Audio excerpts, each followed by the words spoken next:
할렐루야. 좋은 아침이 밝았습니다. 오늘도 예수님의 밝은 햇살이 우리의 어두운 모든 것들을 걷어내고 또 우리 삶 가운데 새 기쁨과 새 출발을 할 수 있는 힘을 주실 줄 믿습니다. 저를 따라 한번 선포해 주시기 바랍니다. 나는 예수님 때문에 다시 시작할 수 있습니다. 우리는 예수님 때문에 다시 시작할 수 있는 존재입니다. 언제나 여러분 이런 것들을 기억하시고 낙심치 말고 오늘도 말씀 가운데 승리하는 여러분 되길 바랍니다. 오늘 제가 기도하고 예배 가운데 함께 나아가도록 하죠. 사랑해 주님 감사합니다. 예수님 때문에 다시 출발할 수 있습니다. 예수님 때문에 다시 시작할 수 있습니다. 오늘 시작하게 하시는 예수님, 출발하게 하시는 예수님과 함께 손잡고 나아가 승리하는 믿음의 귀한 백성들 되게 하여 주시옵소서. 예수님의 이름으로 기도드렸습니다. 아멘. 함께 하나님 말씀 보겠습니다. 사무엘상 20장 30절에서 42절 말씀 보겠습니다. 사무엘상 20장 30절에서 42절 말씀 우리 다같이 한번 한 목소리로 합독하겠습니다. 사울이 요나단에게 화를 내며 그에게 이르되 패역무도한 계집의 소생아, 내가 이새의 아들을 택한 것이 내 수치와 내 어미의 벌거벗은 수치됨을 네가 어찌 알지 못하랴. 이새의 아들이 땅에 사는 동안은 너와 내 나라가 든든히 서지 못하리라. 그런즉 이제 사람을 보내어 그를 내게로 끌어오라. 그는 죽어야 할 자이니라 한지라. 요나단이 그의 아버지 사울에게 대답하여 이르되 그가 죽을 일이 무엇이니이까? 무엇을 행하였나이까? 사울이 요나단에게 단창을 던져 죽이려 한지라. 요나단이 그의 아버지가 다윗을 죽이기로 결심한 줄 알고 심히 노하여 식탁에서 떠나고 그 달의 둘째 날에는 먹지 아니하였으니 이는 그의 아버지가 다윗을 욕되게 하였으므로 다윗을 위하여 슬퍼함이었더라. 아침에 요나단이 작은 아이를 데리고 다윗과 정한 시간에 들로 나아가서 아이에게 이르되 달려가서 내가 쏘는 화살을 찾으라 하고 아이가 달려갈 때 요나단이 화살을 그의 위로 지나치게 쏘니라. 아이가 요나단이 쏜 화살 있는 곳에 이를 즈음에 요나단이 아이 뒤에서 외쳐 이르되 화살이 내 앞쪽에 있지 아니하냐 하고 요나단이 아이 뒤에서 또 외치되 지체 말고 빨리 다름질하라 하매 요나단의 아이가 화살을 주어 가지고 주인에게로 돌아왔으나 그 아이는 아무것도 알지 못하고 요나단과 다윗만 그 일을 알았더라. 요나단이 그의 무기를 아이에게 주며 이르되 이것을 가지고 성읍으로 가라 하니 아이가 가매 다윗이 곧 바위 남쪽에서 일어나서 땅에 엎드려 3번 절한 후에 서로 입맞추고 같이 울되 다윗이 더욱 심하더니 요나단이 다윗에게 이르되 평안히 가라. 우리 두 사람이 야훼의 이름으로 맹세하여 이르기를 야훼께서 영원히 나와 너 사이에 계시고 내 자손과 내 자손 사이에 계시리라 하였느니라 하니 다윗은 일어나 떠나고 요나단은 성읍으로 들어가니라. 아멘. 네, 오늘은 사람이 아닌 뜻에 굴복하라, 사람이 아닌 뜻에 굴복하라 라는 제목으로 하나님 말씀 증거하도록 하겠습니다. 사회가 급변하고 있습니다. 빠른 속도로 변하고 있습니다. 특별히 코로나여서 더욱더 빠른 속도로 변화됩니다. 3년 뒤에 진행되어야 될 어떤 그런 네트워크 수준이 코로나 때문에 3달 만에 2달 만에 혹은 되었다 그런 소리가 있는 것처럼 굉장히 빠른 시대에 우리는 살고 있다라는 겁니다. 한마디로 접근하는 방법이 달라졌고 의사소통하는 방법이 달라졌다라는 겁니다. 그래서 권력 구도도 수직에서 수평으로 바뀐 지도 오래됐죠. 지금은 더 가속화되는 것 같습니다. 과거에 연세 드신 분들은 수직적 권위적인 명령에 익숙해져 있습니다. 그래서 말도 잘 듣고 또 그것을 오히려 편하게 생각했습니다. 근데 이제는 그런 세대가 아니죠. 쌍방적입니다. 그래서 어떤 일을 하고 나면 이 세대는 반응하는 세대로 지금 살고 있어요. 반응합니다. 무조건.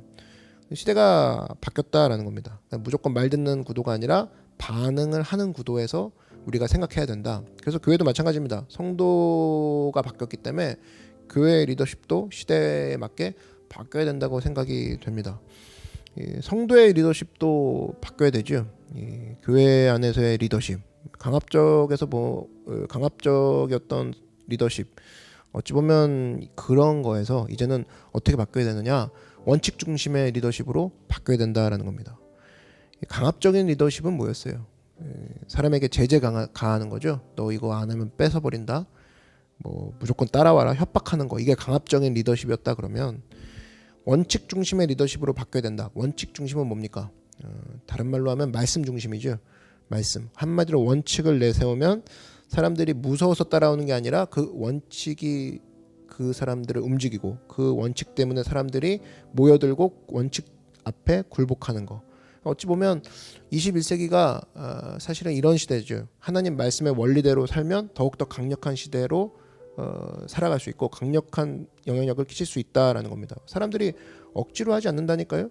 원칙을 내세우고 말씀을 내세울 때 그때 그렇구나 이게 말씀이었지 그때부터 움직이기 시작하므로 사실은 21세기는 일하기 참 좋은 시대고 영향력을 끼치기 좋은 세대에 살고 있다는 겁니다. 그런 의미에서 오늘 이 성도들이 어떤 식의 접근을 하며 살 것인가 이것을 한번 살펴보도록 하겠습니다. 능동적인 태도와 수동적인 태도 이 두 가지로 살펴볼 건데 능동적인 태도다 그러면 이겁니다. 성도는 가는 곳마다 이 바른 원칙, 바른 뜻을 제시하는 모습으로 서 있어야 된다. 그게 바로 바른 리더십이다라는 거예요. 수동적인 태도는 뭐겠어요? 어떤 곳에 바른 뜻이 있다, 바른 원칙이 있다 그러면 그 앞에 굴복하는 삶. 이게 두 가지 삶이 옳은 삶이다라는 겁니다. 바른 뜻을 제시하고 또 바른 뜻 앞에 굴복하는 삶. 이게 바로 21세기의 말씀대로 살아가기로 작정한 성도가 추구해야 될 삶이라고 생각합니다. 차례대로 살펴보면 첫 번째, 이 바른 뜻을 제시하기 힘쓰는 인생이 되어야 된다라는 거예요. 오늘 본문 한번 보시면 사울이 다윗을 죽이려고 하죠. 아마도 강력한 라이벌로 생각했던 것 같습니다. 그래서 사울이 아들 요나단한테 같이 죽이는 것에 동참하자 요청합니다. 그러나 요나단 어떻게 했어요? 기꺼이 죽이지 않고 거절해버리죠. 다윗을 살려둡니다. 오늘 30절부터 보시면 사울이 요나단에게 화를 내며 그에게 이르되 패역무도한 계집의 소생아 내가 이새의 아들을 택한 것이 내 수치와 내 어미의 벌거벗은 수치됨을 내가 어찌 알지 못하랴. 이새의 아들이 땅에 사는 동안은 너와 내 나라가 든든히 서지 못하리라. 그런즉 이제 사람을 보내어 그를 내게로 끌어오라. 그는 죽어야 할 자이니라 한지라. 강압적이지? 그때 요나단이 그의 아버지 사울에게 대답하여 이르되 그가 죽을 일이 무엇이니까 무엇을 행하였나이까. 이런 얘기를 쭉 하면서 아버지의 뜻을 따르지 않죠. 여기서 우리가 요나단에 대해서 느끼는 바가 뭡니까? 아버지가 잘못된 길을 제시할 때 바른 뜻을 제시하고 있죠. 아버지 틀렸습니다. 아버지 이게 옳아요. 이러면서 뜻을 제시하는 사람 요나단이었습니다. 저는 이 시대에 이런 요나단 같은 리더십 이런 사람이 세워져야 된다고 생각합니다. 노크교회에서 특별히 많은 성도들이 요나단 같은 사람이 나와야 돼요. 잘못된 접근이 있을 때 그것에 대해서 디바인 노 아닙니다 얘기하면서 이게 바로 바른 뜻입니다. 이게 바로 말씀입니다. 얘기할 수 있는 이 뜻을 세울 줄 아는 모습이 필요하다라는 겁니다. 이 시대를 여러분 한번 보면 뭐 따를 수 없는 깃발이 없다 그런 얘기 들어보셨죠? 저는 확신컨대 바른 깃발만 있으면 사람들이 몰려든다고 생각합니다. 사람들이 따라간다고 생각해요. 여러분 공격하는 특징 중에 하나가 뭐냐면 인터넷 공격이 있죠. 많은 사람들이 댓글 하나를 달아서 인터넷 가운데 사람 한 명은 매장시키는 거 뭐 어렵지 않다 이 얘기 나올 정도로 쉽게 몰고 가버립니다. 나쁜 영향력으로. 그러나 이 반대 역할도 할 수 있다고 생각해요. 사실은 방황하는 많은 사람들 과거의 어떤 한 사람의 영향력보다 더 큰 영향력을 가지고 사람들이 몰려들 수 있습니다. 바른 뜻을 딱 제시하는 그 사람이 가운데 서 있다 그러면 사람들이 거길 쫓아간다라는 거예요. 그게 안 보이거나 없기 때문에 사람들이 엉뚱한 곳으로 가게 된다라는 겁니다. 그래서 바른 깃발을 제시하는 사람, 바른 원칙을 제시하는 사람 필요하다라는 거예요. 우리 영광을 위해서 사용되고 싶지 않습니까? 우리 인생 하나하나가 바른 뜻만 세운다 그러면 그 파급력은 어마어마할 거다라는 겁니다. 요나단 같은 시각 이 사람들이 곳곳에서 나와줘야 된다라는 거예요. 특별히 요나단 같은 경우는 이 당시 매체가 발달하지 않았죠. 그래서 바른 뜻을 세웠다 할지라도 주변 몇 사람에게만 영향을 끼치는 그런 반경에서 살았습니다. 그러나 지금 시대는 어때요? 바른 뜻만 세운다 그러면 뭐 인터넷이라는 게 있기 때문에 사실은 전 세계의 많은 사람들에게 영향을 끼칠 수 있죠. 기업과 상대할 수도 있고 국가와 상대할 수도 있다라는 겁니다.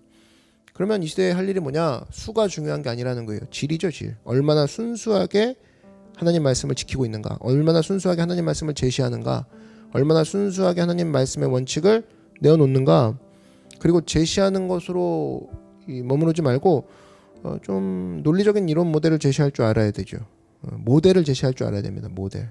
어떤 사안이 있을 때 왜 그래야 하는지, 뿌리가 뭔지, 진리가 뭔지 설명할 수 있는 모습을 갖춰야 된다고 생각합니다. 교회 갈 일이 뭐예요? 교회의 사명도 마찬가지죠. 진리의 기준을 제시하는 거.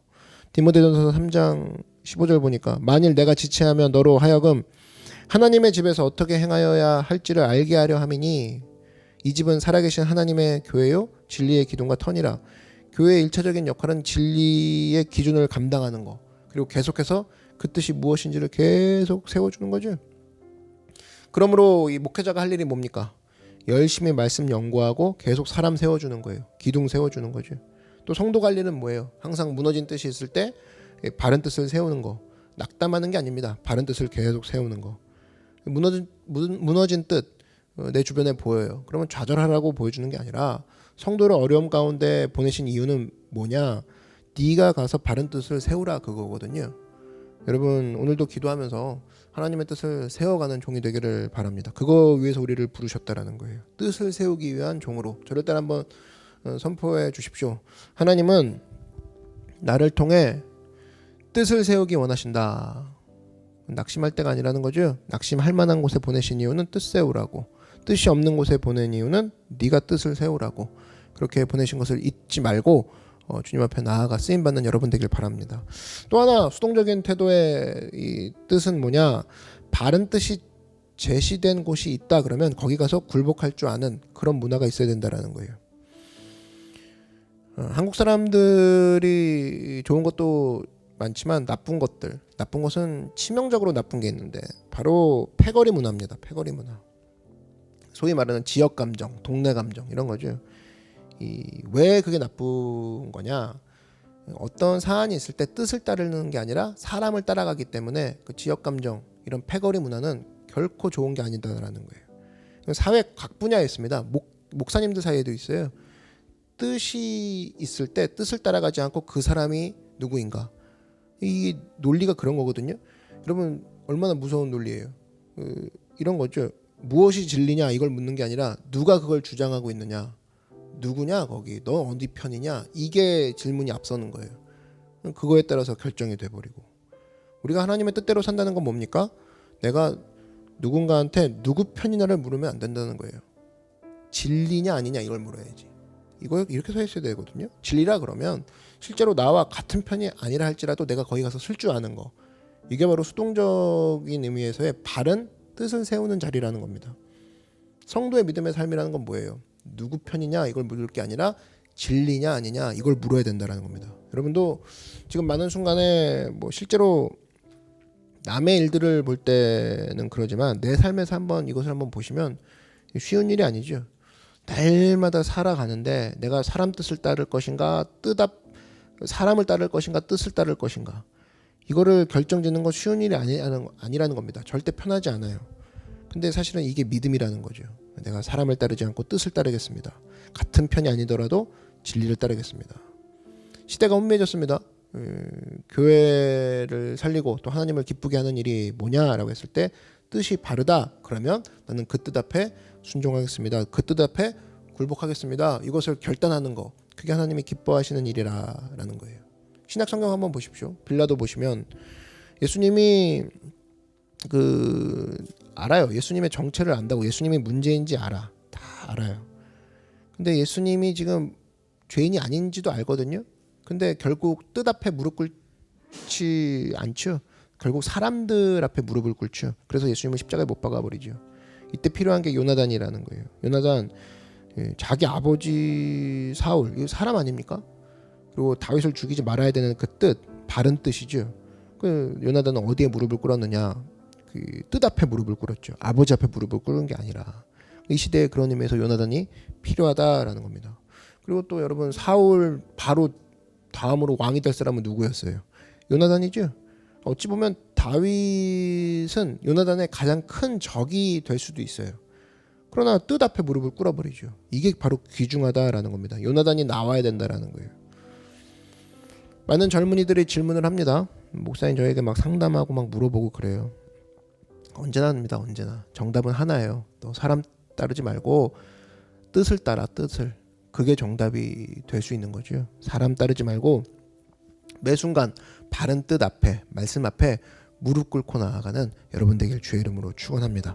성도가 세상에 줄 수 있는 최고의 선물 두 가지라고 생각할 수 있습니다. 오늘 말씀이 요약인데 첫 번째는 바른 뜻을 생산할 줄 알아야 돼요. 바른 뜻을 생산하는 사람.